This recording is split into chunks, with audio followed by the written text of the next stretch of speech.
Assalamualaikum warahmatullahi wabarakatuh. Alhamdulillah wassalatu wassalam ala nabiyina Muhammad wa ala Muhammad.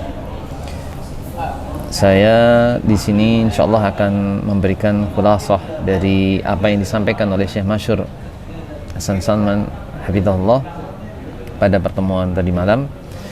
Beliau hafizahullah menyampaikan tentang bagaimana kita berinteraksi dengan fitnah, dan dijelaskan oleh beliau banyak hal, dan di sini paling tidak ada beberapa poin.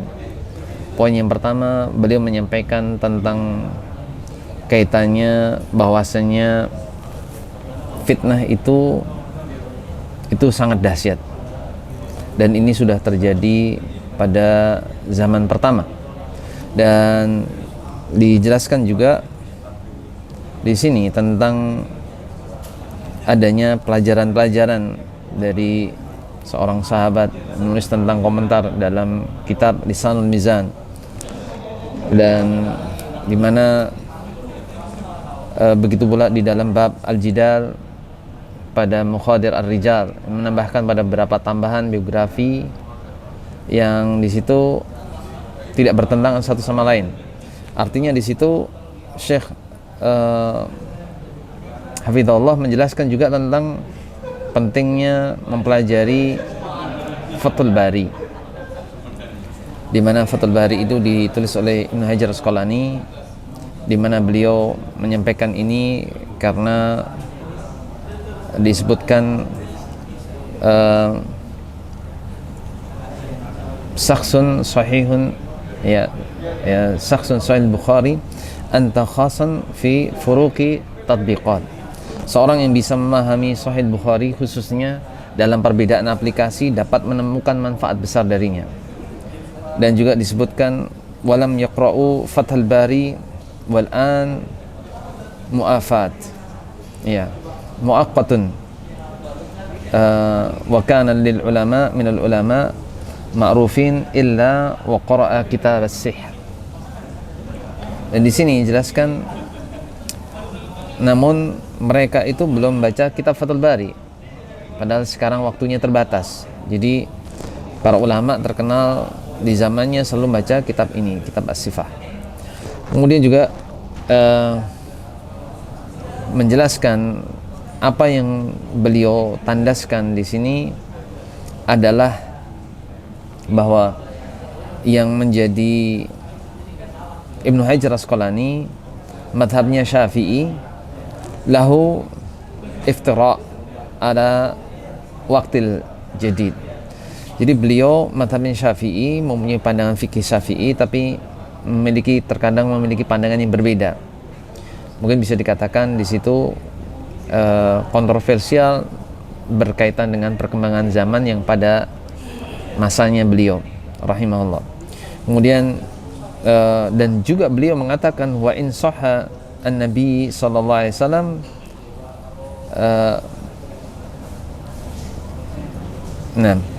la azid. Jadi aku tidak akan menambah apapun yang sahih dari Nabi sallallahu alaihi wasallam. Dan di sini qala Nabi sallallahu alaihi wasallam wa lisanul hal yaqul akhuhum bi syarhi qaumin ithnani wa amami mahfuzan bi tarkihi bi hadzal hadits wala yuqaddimu qabla ahadin ala qawli Rasulillah sallallahu alaihi wasallam. Nabi SAW bersabda, dan lisanku seakan berkata, saudara mereka menjelaskan kepada suatu kaum, ada dua pihak, dan aku di hadapanku dijaga untuk meninggalkan hal yang tidak sesuai dengan hadis ini, dan tidak mendahulukan pendapat siapapun di atas perkataan Rasulullah SAW. Dan yang menjadi penjelasan oleh Syekh Hafizahullah, ammal fitnah wa ammal fitanu fama yakhussu sunnatullahi fi kaunihi wa syarafihi wa hiya sunnatu thabitatun daimatun dalun asma. Adapun terjadinya berbagai fitnah adalah bagian dari sunnatullah, hukum Allah dalam ciptaannya, kemuliaannya, dan itu adalah sunnah yang tetap dan abadi menjadi petunjuk yang tertinggi. Dan disebutkan di sini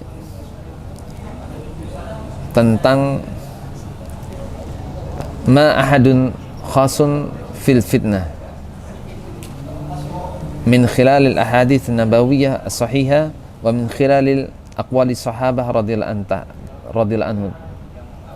Tidak ada yang bebas dari fitnah sebagaimana dijelaskan dalam hadis-hadis Nabi SAW dan perkataan para sahabat radhiyallahu anhum. Dan beliau menjelaskan ini fitnah ini masuk pada tanda-tanda kiamat. Kemudian juga kesalahan-kesalahan yang muncul menjelang kiamat. Dan fitnah itu telah diketahui oleh generasi sebelumnya dan Rasulullah SAW juga mengabarkannya. Dan di sini dijelaskan bahwasannya fitnah-fitnah ini berasal dari pengetahuan tentang masa depan, dan Nabi kita SAW telah mengabarkan tentang hal tersebut melalui hadis-hadis fitnah. Maka disebutkan di sini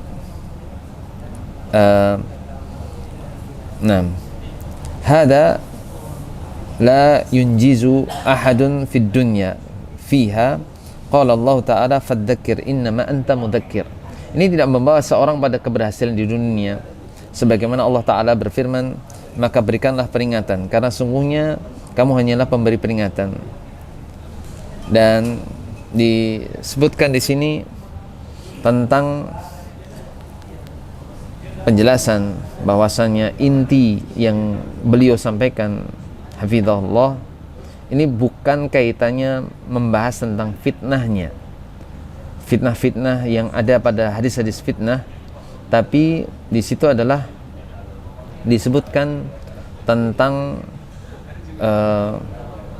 ketika membahas fitnah tentu saja disebutkan kisah di Al-Bidayah wa Nihayah.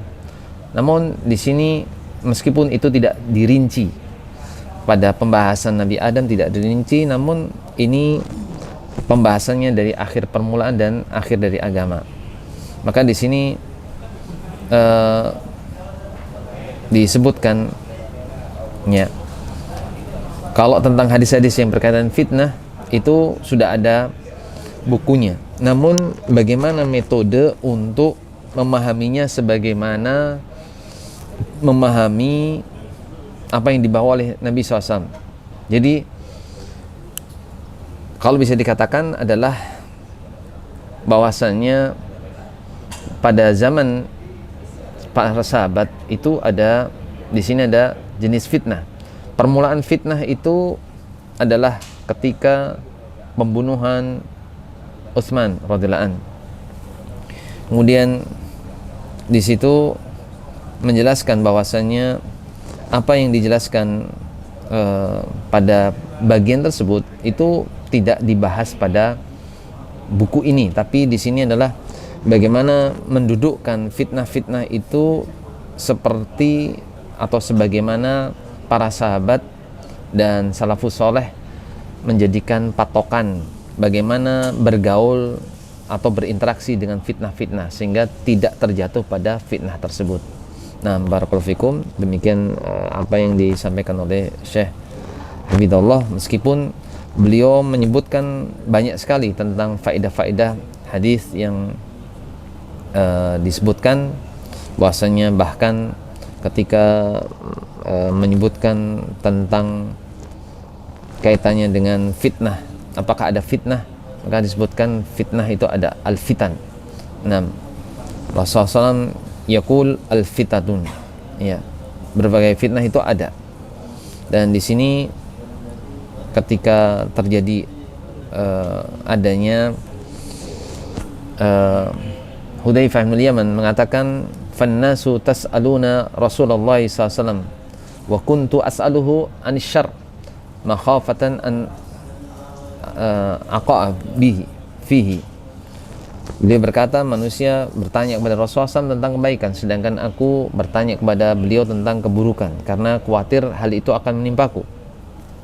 Maka disebutkan tentang fitnah itu banyak sekali, dan ini adalah pendahuluan dari beliau hafizahullah, dan semoga nanti kita akan bisa mengambil lagi faedah-faedah yang lebih banyak lagi.